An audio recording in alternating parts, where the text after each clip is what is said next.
Another strong earthquake has shaken parts of western Afghanistan this morning after an earlier one killed more than 2,000 people on Saturday.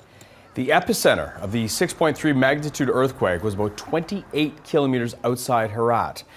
Health officials say more than 100 people were injured and sent to hospital. Now, wider impact is not yet clear, but many were sleeping in the open after their homes were destroyed on Saturday. ما پیش از نماز خواب بودیم بفهمیدیم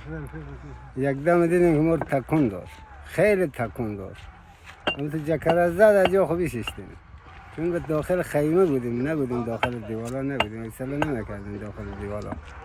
خورد از وقت استاد نماز خورم بخوندیم که دود دلخت همه جو پیچ خوردم این وقت سعی کردیم روشنایی شد که همه هوا شدن یک تکه هوا شدن قبل که به شنبه زلزله شد دیگه کسی حوصله نکرد داخل خونه خو برن خونه هم درس کرده بود اون منطقه که هوار شده بود با اینا درس کرده بود اینا هم درس به دیشب همه برفت فیصله شده بود الان میتو بودیم بچه خود ببرد